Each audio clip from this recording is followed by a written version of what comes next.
Good morning, everyone. Welcome to episode 47 of the Coffee Squad podcast. Today, we are doing our part two with Adam, or AP as we call him. So you'll hear that name mixed in between.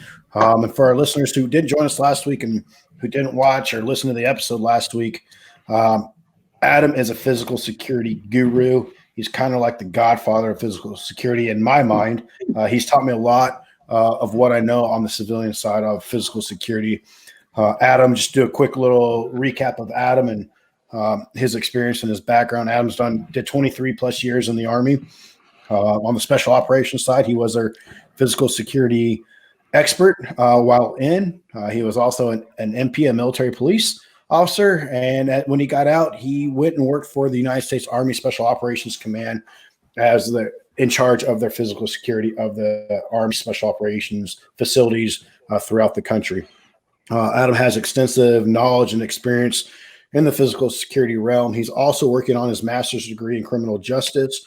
So watch out. He might be one of your teachers there if you live somewhere near the coast here in North Carolina in the next few years. So Adam brings a ton of wealth, a ton of knowledge. He's been a great mentor and friend to me. So happy to have him on. Excited that he's doing this physical security program 101 program with us. So this week we're going to talk about crime prevention through environmental design, also known as CPTED is the acronym. So if you hear the acronym CPTED, that's what we're talking about, crime prevention through environmental design. So, Adam, welcome back to the show this week.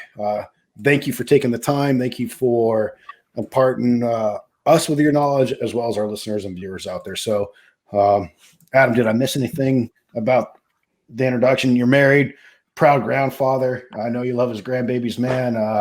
So both walking around. Yeah. Oh, yeah. Both of them are walking now. They're up in Virginia, so we don't get to see them quite as often as we would like, especially with the COVID going on. But hopefully that'll end soon, at least become manageable, and we'll be able to enjoy those grandbabies quite a bit more. But yeah, you hit it. It's a pleasure to be here, guys. I enjoy doing these, and it's good to talk with friends, Jake and Will, and support the Freedom Consulting push, plus, what you guys are doing, it's a valuable service to folks, just giving them a basic rundown of security principles and methods that they can employ, little to no cost on their own, within their own home or their small business, and hopefully make them a more secure environment. So. Yeah, absolutely. I mean, this whole Security 101 podcast and webinar or series came about because one of our listeners, and we had him on earlier in the month, Josh Moore. Josh, was listening to our podcast and reached out to us and said, "Hey, you guys are at such a higher level. Can you just break it down to us? People who don't have a security experience, don't have the law enforcement, military type background where we don't always think of security." So, this is a kind of our listeners and our security experts and Will and everyone putting, our hats together and kind of coming up with this series. So we're doing the podcast, and then we're also doing little, I don't want to call them webinars, Will. What are you calling the series that we're hosting on the web? I'm just calling a video series that we're going to be posting on YouTube. It's like short little 5-10 minute like tips and tricks on security, kind of reiterating what we talk about on the podcast so people can, see that and follow along with us along with it. So, yeah. Okay. Yeah. So I think it's going to, this is just all, think of it like an inclusive, I think that's the word for 2021, right? As we're getting done with the inauguration and everything, kind of building back, but think of the podcast and the series on the web of, going kind of hand in hand and just building all that information. So you'll, if you go to those series that Will's going to post, and we'll talk about later where to find them and when we're going to host those, but you'll see Adam and others that you've seen on the podcast before. So let's dive into the podcast today. So we are the Coffee Squad. At least some of us are. Let's talk about what we're drinking, and then we'll kind of have some questions. We're going to talk about some NCAA football. championship. Jake's all fired up for it. So. Oh, heck yeah, man. We had a little discussion before. I'm like, hey, we got to save this, man. I was getting heated. So watch out, man. Will, you might have to edit, man. I might drop some F-bombs or, some stuff might come flying out of my mouth. So get ready to hit the beat button. Yeah. But yeah, so let's jump into coffee and let's talk about some football, because if you don't like football, well, you just don't like football, I guess. I would say you're un-American, but I can't say that anymore. So, Will, what are you drinking? I am drinking some JB's Buckshot from One Nation Coffee. Remember a couple months ago we had Doug on, who introduced me to these guys down in Charleston. It's a veteran and Leo-owned coffee company. It's really good. It's a medium dark roast with extra caffeine in it, so I'm going to be all jacked up with you. And then I've got my AHA sparkling water, blueberry pomegranate. AHA. So, yeah. Pinkies up. All right. So are you drinking the Buckshot? You should hear some of the things that he drinks there, Adam. So are you drinking Buckshot? Because I think last week, Adam, we were talking about like home defense, right? And it was the part 1 series of this podcast. And Adam was talking about homeowners using a shotgun with rock salt in there. So, or is it just a coincidence that you're drinking Buckshot now? It just happened to be a coincidence. Yeah. Oh, come on, man. Will, I was like teeing that up perfectly for you. Like, I mean, it'd be great if I had it, but all week and I saw the Buckshot and boom, tying it in. No, man, I know you lobbed the softball up, but I was never good at baseball, so swing and a miss. Absolutely. What are you drinking this morning, Adam? So I'm sticking with my favorite Black Rifle AK-47. Had to go and get myself some more because I ran out here recently. So definitely enjoy their brews. So and they're a great company to support. So yeah. What about you, Jake? I should just buy them just to support them. I'll give them to you guys. Yeah. So yeah, you can feel free to buy them and send the coffee my way. I won't complain. Yeah, I will. If you guys just see random BRC stuff showing up at your door, that's from me. So there you go. What am I drinking? I am drinking, again, I told you I'm doing this whole keto thing. So it's not that fun. Let me tell you, from a guy who loves ice cream and cakes and donuts and anything with sugar on it. I mean, you could probably cover a dog turd with some brown sugar and sugar on there and tell me it was something different. I'd probably try to put it in my mouth. That's how much I like sugar. So I'm doing this whole keto thing. So I'm down in it's like a ketone drink that you're supposed to drink in the morning, then I have one at lunchtime. But they're actually, the flavor's good. And it kind of suppresses the appetite a little bit. And not bad. So the good thing about the keto diet, though, is you get to eat all the bacon and steak you want. Brother, I mean, I didn't plan on this, but, getting ready this morning, man, just bacon and eggs right there, yep. Some cheese. So I did that diet earlier this year, and there's nothing like waking up and cooking a nice, big, fat, juicy ribeye for breakfast. Yeah, so I love bacon. I love sausage. So I can do the whole meat and the fat thing, and it's great. My problem is nights, man. At night, I want to crush a donut. I'm looking through like a crackhead, man. I know she hits the candy somewhere. Where's it at? Where's that? Eat some bacon. I got to drop some pounds, man. I got up to 213, and 213 doesn't look good on a guy that's 5'7". So I don't know. It's one of my New Year's goals that I'm trying to stick with. So I want to get down to a much lower, healthier weight. So it just increased my life insurance policy just in case I have a heart attack on keto, So you just got to keep those triglycerides down. Yeah. So let's talk about something much more important and much more fascinating than Jake's stupid keto diet and what Will's drinking in his pinkies up type drinks. So let's talk about NCAA football. What do you guys think this year? I thought it was a great season. I think that they did a great job, with COVID and them and the NFL. I think they did a really good job with, managing COVID and putting on an entertaining season. I don't think, not nearly as many games. Some did better than others. Some conferences did a lot better than others. I'd say the SEC did, and I'm not an SEC fan, even though I'm wearing an LSU hat. They did. I thought they did a great job. I thought the Pac-12 kind of sucked it up. They did horrible. They crapped the bed. So yeah, I'm a Pac-12 guy. So yeah. Yeah, so am I. So even though I'm wearing an LSU hat, but I know someone on here is a big Ohio State fan.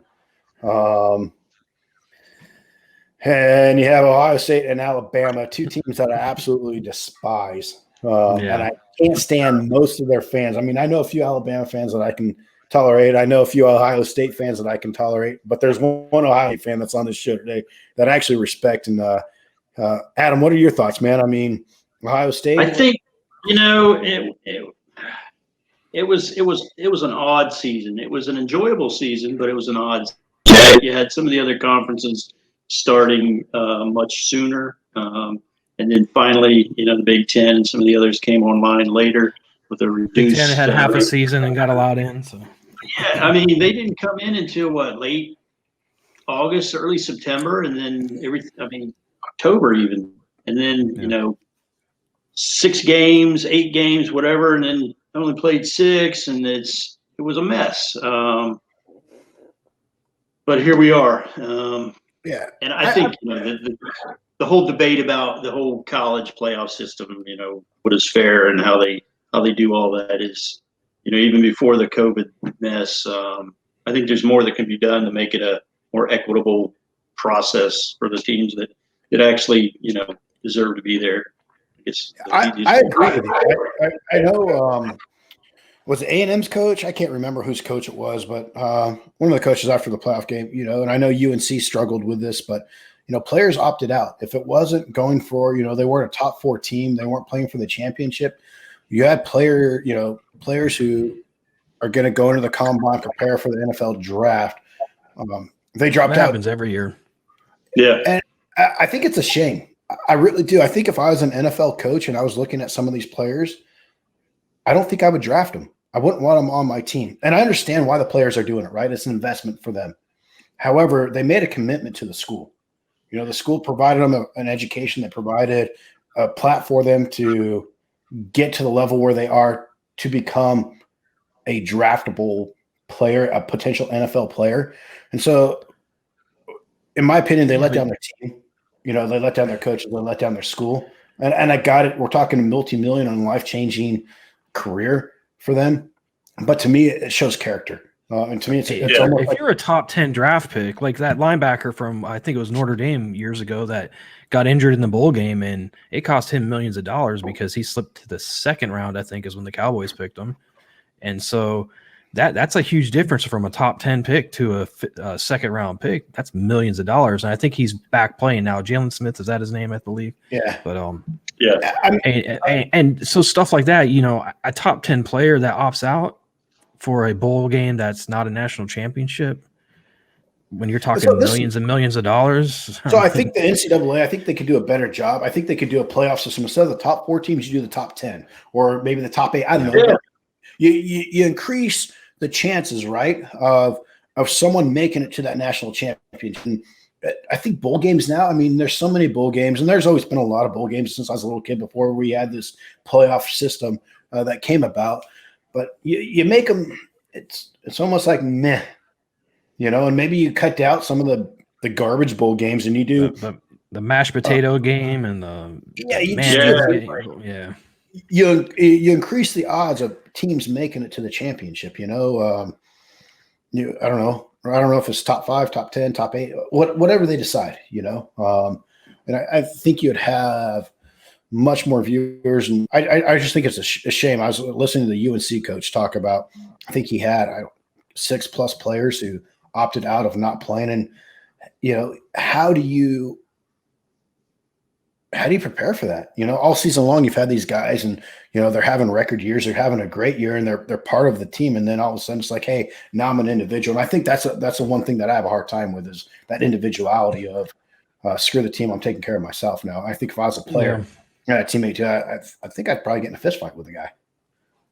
I don't know. It's got to be hard to make that decision. I mean, I see both sides of, especially when you're coming from a low, high poverty area or, not coming from a lot. And you're talking about one game that could cost you millions of dollars or even your livelihood, But so there's always that chance. Also, you could also flip the coin on that and play devil's advocate. It's where that top game, could maybe, instead of a a top 10 draft pick, you're sitting outside at the top, you're a first rounder, or a second round draft pick, but now you have an outstanding game in the playoff systems and you crush it, and it just moves your chances forward a little bit more too. And look, these guys, they all have their agents, they have everything.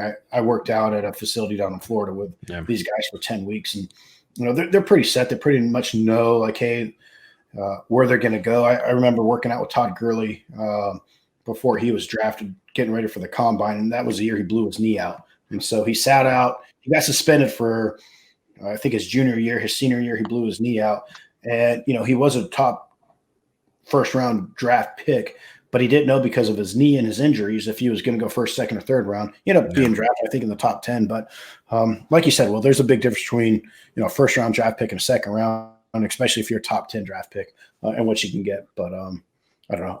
It's a team effort, and it's just disappointing as a fan, and I think as a coach to see guys. Understandably, like I said, I understand your point, Will, of you're talking millions of dollars, but at the same time, it was this platform that got them to where they are. Adam, what's your thought? You can do the same thing with the coaches who get a new job and then bail on their team during the bowl game and stuff like that. I think that's garbage. So. Yeah, I think that's garbage too. I mean, you're in it. So. Kind of see both sides to it, but I also, I kind of lead toward your thoughts, Jake, and I think it's because we are looking at it through the lens of the backgrounds that we come from, the team and the community and the culture and the support of as opposed to the individual advantages. So I don't know. I mean, I agree. I see both sides. I'm just disappointed in those players. That's all. It is disappointing. Yeah. You sound like an old father. Yeah, my poor kid. Disappointed in you. So let's jump into this home physical security part 2. Again, we talked about what an asset is last week. We talked about the 4 Ds of everything. So this week we're just going to really focus on crime prevention through environmental design, which is also CPTED for short. This is kind of the delay and deterrence part of the 4 Ds, right? Yeah. So Adam, can you explain to our listeners and our viewers what CPTED is and how it's used? And then we'll talk about shrubs, plants, trees, and all that stuff. But if you just kind of give a breakdown of CPTED, I think that'd be helpful. Okay. So it's basically a multidisciplinary approach to security. So, you're thinking about, what your assets are, what your resources are, what your environment looks like, the terrain that you're in, the setting, urban versus rural, and using what you have basically to your advantage, right? So it's the ability to protect an asset is going to be a little bit different if you're, downtown in a big city as opposed to maybe in a suburban or an urban or a rural environment, and how everything's set up because of density and crime and population and all those factors that you have to consider when you're looking at risk and threat and vulnerabilities. So being able to use what you've got and looking at it as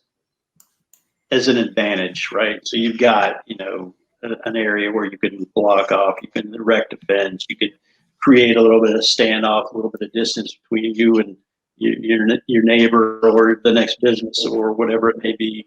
But yeah, it's over the last 20 or so years, CPTED has become this thing where there's been a lot. I mean, there's an international organization dedicated to it where around the world, people are considering the advantages to using this approach to crime prevention in an effort to bring down crime. One of my classes last semester, criminology theory, late in the course, it actually mentions CPTED as a way of looking at mitigation for victimization and some of the other, as it, the old broken windows theory, a rundown community that doesn't really place a lot of emphasis on social order and being a good person is more apt to become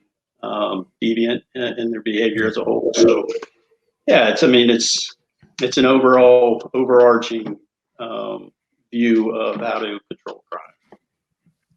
Yeah, I think you hit something on the head there with, it's a force multiplier, right? You use it in conjunction with your security system, other techniques, and you kind of use it as a cost-effective way of your security, right? So there's man-made objects that you can use in CPTED, and then there's the natural objects too. And we're going to talk about those here in a little bit. So, for our listeners out there and our viewers, just think of CPTED as using your environment, and how can you use your environment to shore up or add to your security that's already in place. And if you're going somewhere new, let's say you're building a new house, or you're building a new small office building or something, before you do that, look at your natural surroundings and the man-made objects around you. And you may have to buy motion sensors or this or that, you might have enough standoff or whatever there, using that crime prevention through environmental design. So it's kind of like a little architect / engineering tool, in my opinion, to create this natural man-made self-defense around your property. Absolutely. Yep. It absolutely is. Like I say, figuring out where the best place is to put an item or a device or a sensor or a bush or a light or a fence to your best advantage is the easiest way to. And not only where to put it, but what kind to put, like what kind of bush you're putting, if it's going to be a big green leafy one or a thorny one and all that stuff. Yeah. Yep. I mean, Adam, you mentioned that, the association out there. So there's a lot of information. There's a lot of classes. There's a lot of courses out there to learn more about CPTED. Again, what we're doing here is we're taking these mid to upper level approaches of a security expert. We're just trying to break them down to your average Joe Blow homeowner, small business owner, right? Of stuff that you maybe not, you've either heard us say in a past podcast and you're like, what is that? What does that mean? How do I get more information? So again, Will's going to have some little web series following these podcasts where our listeners and viewers can understand more and a little more in-depth detail, a short 15 plus minutes long little series of this. But then there's also resources on the web. There's associations like you talked about, Adam. There's other security companies that offer CPTED training courses. Some are really expensive, some are really great, and others are, they are what they are. So for our listeners and viewers out there, again, you're going to hear me say this a lot. Do your due diligence on it before you buy or sign up for anything, and make sure that they're coming from a reputable company, and it's not just some fancy website that's just looking to suck your money and give you a garbage product. So hopefully what we talk about here today is we're just trying to give you the basics, a better understanding of how to use these and implement these into your life at your residence or your office. So with CPTED, let's talk about, we talked about natural stuff, right? We mentioned that word natural. So, that can mean anything from rocks, boulders, to plants, trees, and shrubs. So let's talk about plants, trees, and shrubs and how those can be used. Okay. The pros and cons to both of those. Sure. So, you can use these, bushes or trees or, Leland cypress is a good example. A lot of people like to put those around their house to create kind of a natural privacy fence. But the thing you have to keep in mind is, yes, people can't look in, but if they can't look in, they can't see if, someone's in your backyard, maybe trying to bust in your back door or whatnot. So, it's a give and take. It's just something to consider. Also, where do you put them? Do you put, a lot of people have shrubbery around their, landscaping, maybe too much, where someone could get behind and kind of hide to gain access to a building. Maybe figuring out what kind of shrubbery you want to put there. Is it really green? Is it, those thorny bushes that get the little orange berries? I can't remember what they're called. The holly bushes. Yeah, the holly bushes, and then there's another one. It's a bigger bush. It grows pretty tall. In the fall, it gets the bunches of orange or yellow balls on them. Can't remember what, but it's got the thorn. I have them in my backyard. If you see me looking back, you can see my sliding door. I have quite a few of those bushes. Yeah, I've got a couple right here on the side of the house. And man, I'm telling you, you go to trim those bushes, and you better be wearing some gloves because those things are going to rip you up. So those are good to put around.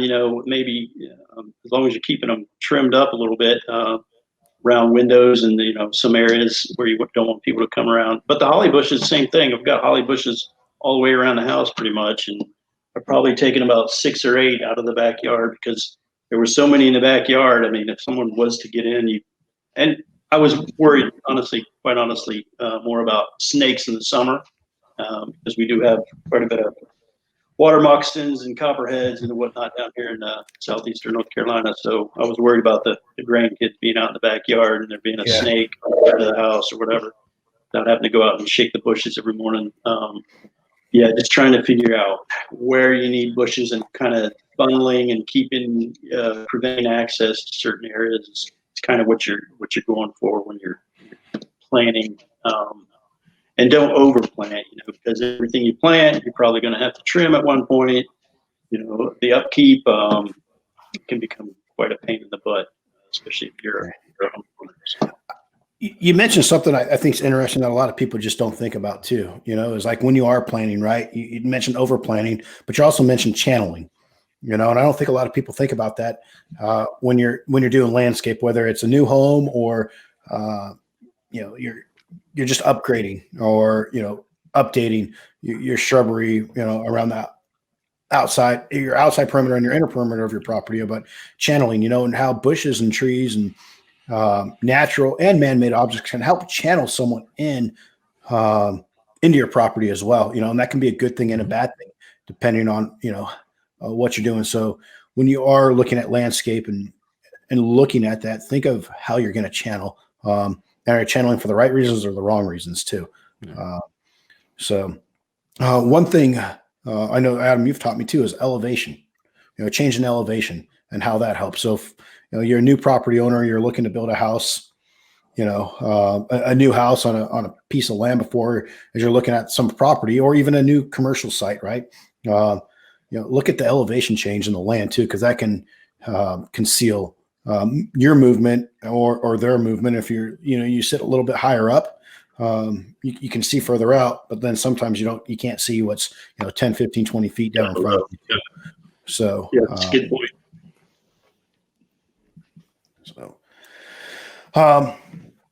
So with shrubbery and that stuff, I think our listeners just look at what you have.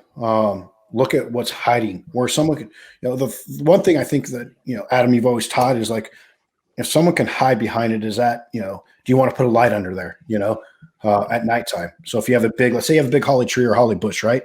In your front yard or backyard. And I know here on the East Coast, growing up on the West Coast, everyone had fences. I think that was one thing that it was hard to get used to come out here on the East Coast, is a lot of people just don't have fences right on their property.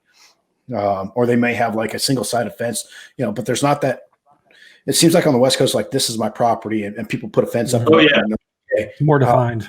Where out here in my neighborhood, I think I'm probably one of like 4 or 5 that actually put up a fence. The only reason I put up a fence is because I put a pool in. So and we're going to talk about fencing here in a little bit, but those bushes, right? We talked a little bit about it last week of using landscape lighting. So if you do have bushes and shrubbery that may block that view, it may be a good idea to put some low voltage landscape lighting out there. Will talked about his experience with solar lights around his bushes, that he didn't have much success after about 6+ months, but put some lighting behind those shrubs. And you can make it look very tasteful and like aesthetically pleasing with some of these landscape lights out there. But those lights also, if someone is hiding behind there, it's going to create a shadow. And I don't think too many people want to hide where a light is shining bright on either. Well, the evil hides in darkness. Right? Yeah.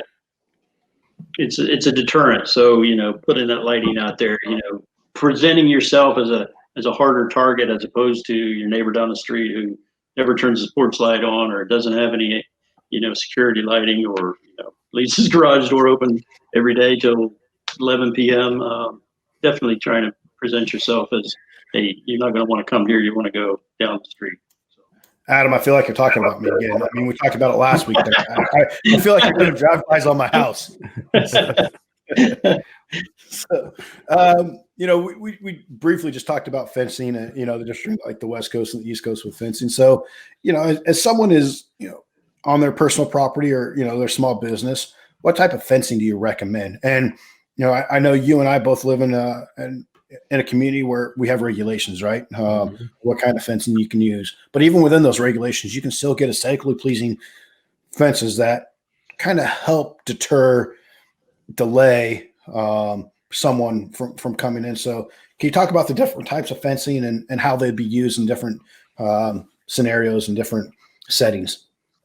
Sure. So I guess it all comes down to what you're trying to protect against, mitigate, and what you're trying to do with the fencing, right? Like you mentioned, a lot of big cities and out west and some of the other places, it's common to see that cement cinder block wall around a property. One of my cousins lives out in Arizona, and he's got a wall. Basically, it's probably 4.5 feet tall all the way around his house. He's got iron gates. I mean, but it's not anything that's out of the ordinary there. And then, on top of the wall, there's probably a foot of iron fence all the way around. I mean, it's kind of fortressy, I guess. I don't know what the word would be, but no, I think fortress is kind of the right example. Yeah. Out here, you just don't see that. You've got subdivisions where you've got privacy fences, or the vinyl fencing, or chain link fence, 4-foot high chain link fence for people with kids and pets and whatnot to keep everything in.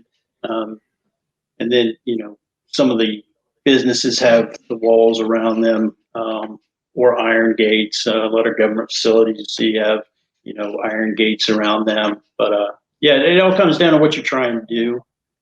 Again, just be cognizant of if you can't see out, a privacy fence 6 foot, and your neighbors can't see in unless they're in an upper 2-story house around you or whatnot. They're able to look down from an elevated platform. So just something to be cognizant of.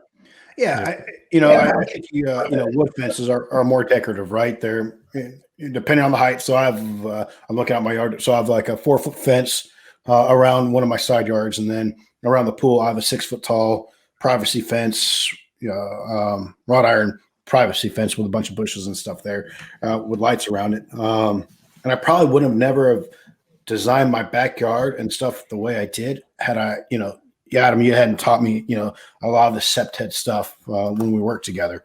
It was just something I really didn't think about, and so, you have your wood fences, like Adam said, which is more, the decorative type stuff. Same with your wrought iron fences. So each fence and each material has a certain purpose. So know that when you're looking, there's the chain link fence, you have anti-climb type fences. Adam, you talk about the stucco brick. It reminded me of like my time down in Central and South America. Mm-hmm. Yeah. For listeners out there, in the wealthier neighborhoods, that usually that's where we stayed when we deployed, was in these higher end, wealthier, guarded, gated type communities.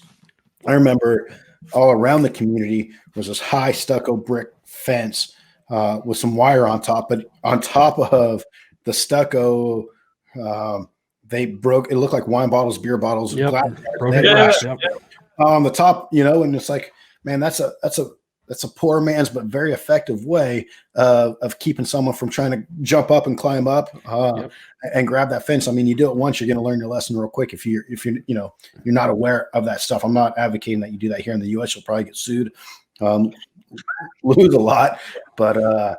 It's just be creative, I guess, is my point with all this. Be creative in what's out there, and make sure that whatever fencing you use, if you decide to use it, suits what your goals are aesthetically and security wise. And sometimes just takes a little bit of putting that thinking cap on and thinking outside the box a little bit to realize what you need. There's a million different types of fencing. You can do a Google search for security fencing, and everybody's got, there's thousands of different companies that will come out and set you up a fence however you need, and they can do, recommendations and figure out what you need for your application. But yeah, a lot of times it's the HOA that determines what kind of fence you can have. For sure. I mean, I live in a pretty strict area. Yeah, same here. they're pretty user friendly, in my opinion. So it's not too terrible. There's times it's a pain in the butt. I mean, to get an application to put a fence on your own yard to me is nuts. But hey, it's where I chose to live. So you gotta play by the rules. Yeah, I go back and forth whether or not an HOA is a good thing or not. So. I think they have their pluses and minuses, but again, before you purchase and do any of this stuff, again, if it's your private or even commercial property, know what the laws and regulations are before you go out and buy and have it installed.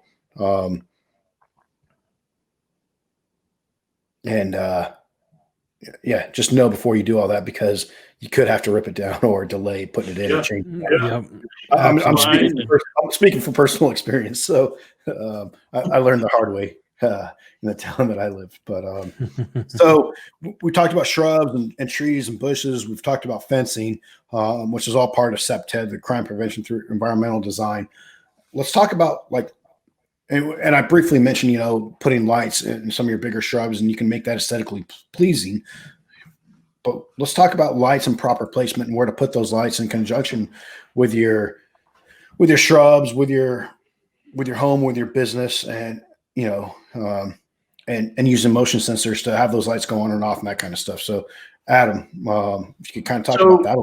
And we talked about it a little bit last week too. But I think get out and look at your property. Whether it's your home or your business, and know what those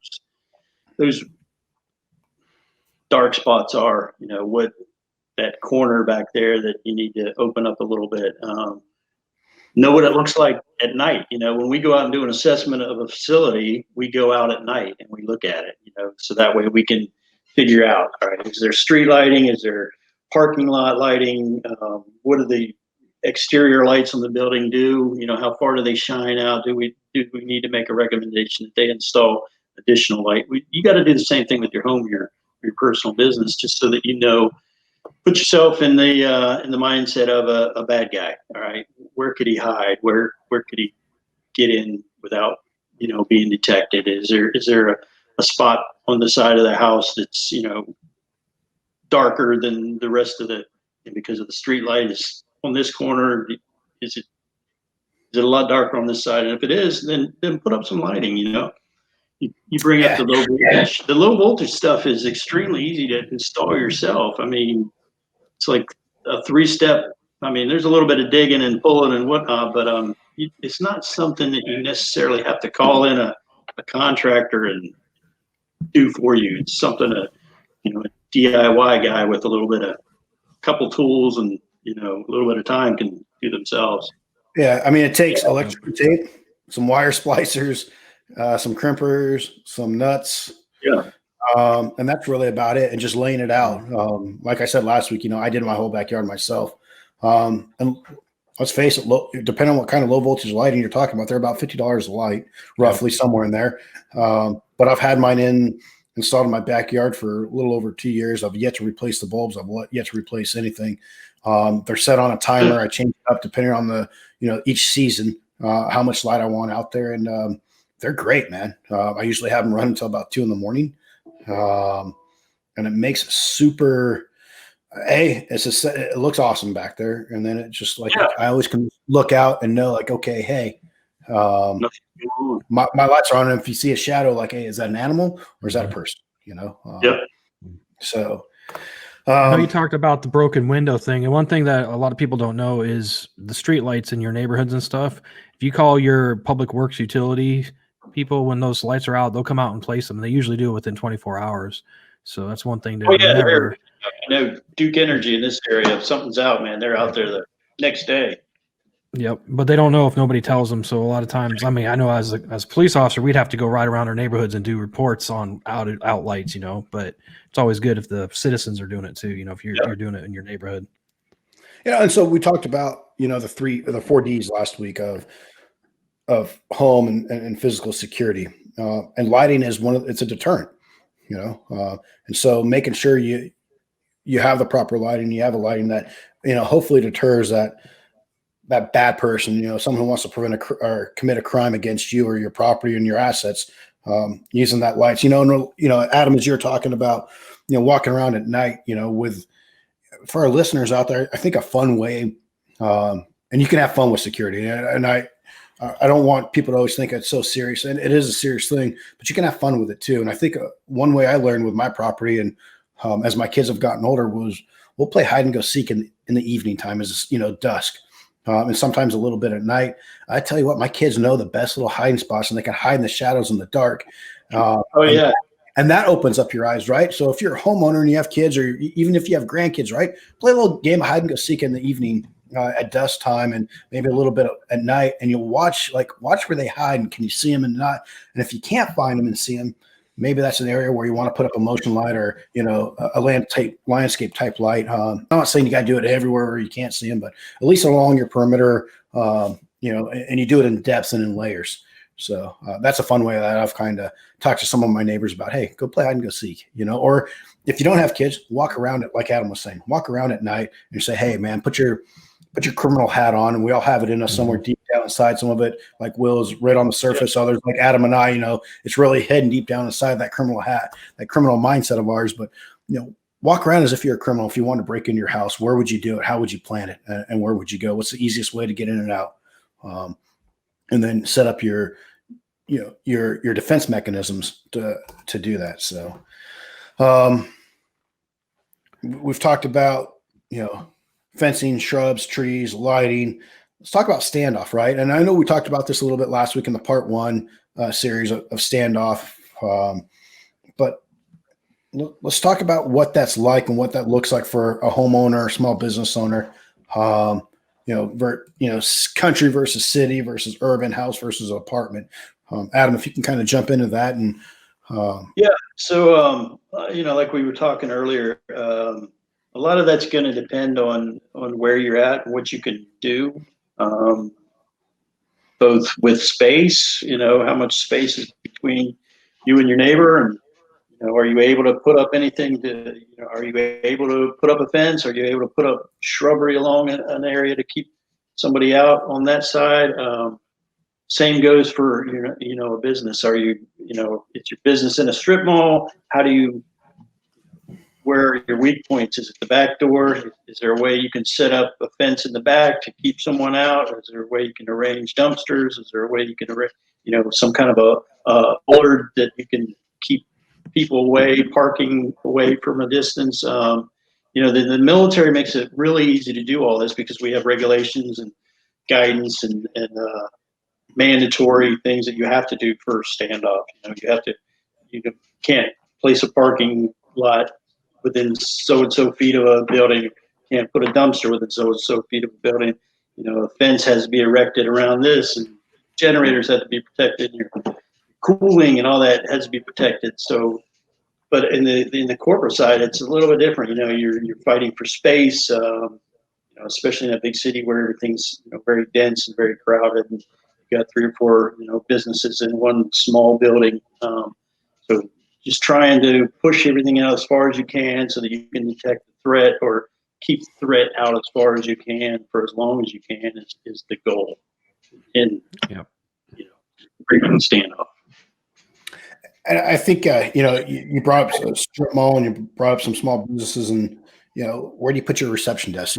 And there's so many variables to standoff, right? Of where you should put things and what mechanisms to delay. And so I think standoff is a hard conversation to have in a very general area, because there's so many different variables and situations that what way work for you at your house or your small business wouldn't work for me at my house and my small business. So I think for our listeners is just to understand that you want standoff, you need standoff, and that standoff comes at a premium price, especially if you're in a city, Yep. Office building, because space is money, and so and Yeah. that's even out in rural country too, right? Like acreage costs money, so think of the standoff, and I think for our listeners and viewers out there is whether you live in the country, the city, a house versus apartment. Know that you just need standoff, and then how are you going to create it, whether it's naturally done or some man-made or obstacles or whatever you want, but you want that delay in there. And we talked about that last week, with the 4Ds. Delay is one of them. That's where standoff definitely helps. And then knowing what your response time is with your first responders and your local law enforcement, that will also help with your standoff as well, of how much standoff do you need. Depends on their response time and what your response and what you're comfortable with your assets, as you explained last week, of what an asset is and how to protect it. But you also need to know how much time you have before law enforcement shows up to help you. Absolutely. Yep, that goes back to the whole layered security we talked about last week, and hopefully this is starting to make sense to everybody by now, that security comes in layers, and you essentially want to build out your layers is to delay the threat as long as you can, and hopefully that is delayed enough for law enforcement or whoever you have come in to help you gets there. And so hopefully it's starting to sink in by now what layered is and why we're talking about all these different things, the standoff, the detection, the 4Ds and stuff like that. Yeah, I mean, again, I think I know, Will, you're coming up with a series on the web here that's going to have a little bit more information. But for our listeners out there too, Google's a great tool. Again, not everything is right and doctrine and fact on Google, so you're gonna have to do your research on there. But Google is a great research tool to find out about CPTED, crime prevention through environmental design. Will, I know you're going to provide our listeners and viewers with some websites that we use professionally and personally as well. And Adam, if you know of any, please throw some out there for our listeners. Okay. Yeah, definitely. And I can, provide you guys with some too. So I'll go back through some notes that I've got and plug up. I mean, if you're interested in CPTED, you can just go to Google and Google it, and there's a bunch of stuff out there. And a lot of the city, like I know Seattle, Washington has a CPTED page on their police page. Apache Junction, Arizona has one. The San Diego National Crime Prevention Council, McGruff the Crime Dog, they have some information and stuff on there. And if you're willing to pay for it, you can access even more, like ASIS. Once you join them, there's a plethora of information you can get from them. So it just kind of depends on how much time and money you want to spend on it. Yeah. Yeah. I mean, ASIS, I know we have quite a few listeners that are ASIS members. And so, you go on their resource page, their link, man, and you type in CPTED, you're going to find out, you're going to get white papers, you're going to get documentation. I mean, I literally, I'm on my desk here, I have the PSP and a lot of the PSP type stuff that really goes into depth on CPTED and how to use it and how to implement it and why it's used. And so I think ASIS is a great organization and a great resource for our listeners and viewers out there to use. And like Will and Adam said, just Google it. You're going to find there's a CPTED association out there. And so if you're a homeowner, you can get this information out there. It may not be as in depth, but at least it's going to give you an idea and a place to start. And then you always can reach out to us here at the podcast or Freedom Consulting, and we'll be more than happy to point you in the right direction for your area and where to get that information. Yep. Adam, anything we've missed? We've talked about CPTED quite a bit. Again, anything that we've missed or you feel like we should talk about that we haven't covered in this part 2 series? I think we've covered just about everything. I think the thing to remember is, your home, man. It sounds very cliche, but your home is your castle, right? It's something that we've invested a lot of time and money and effort, blood, sweat, and tears into it in a lot of cases. So, doing what you can to secure it as best you can. is pretty important. So, and then, like you said, Jake, there's a million different resources out there on the internet. Department of Homeland Security, FEMA, they've all got some outstanding resources you can tap into for free. A lot of it's infographic type stuff. Some of it's the courses that you can take for free. It's also another resource. Yeah, definitely. I think the same goes for your personal, small business. And Will, you know this. You run a small business. It's your baby. You put a lot of time and effort into that. So protecting it is definitely a major concern. And figuring out how to do it. And if you don't know, you can educate yourself. You can reach out to others who do know. They can come out and give you a hand. On top of that, I know we're talking about, small businesses and personal too, but, this, I would almost lump this into, churches, as well, in schools. Look, if you work at a school or, you're a church member of a church, these concepts, and even a large business, right? These principles are the basics. They're the building, they're the foundations of physical security. That's why I call it Physical Security 101. These are the building blocks and the foundation of physical security. So you can take these principles that we've talked about in the last two series and apply them to anything that you're part of. And another great resource out there is Department of Homeland Security, DHS. They actually have, depending on your business and depending on your church and your school, their requirements, they will come out and do a risk assessment of your property. They won't do it for your private home. But if you're a larger business, say the chemical industry, petro, even some of the synagogues and churches that are out there, they're the larger ones. They will come out and do a security assessment for you. So, again, you're going to hear me say it a lot. Do your due diligence. So reach out there, pick up the phone, call, reach out to us or Adam, even a local security consulting firm out there, and they should be able to point you in the right direction, usually free of charge. I know that's what we do.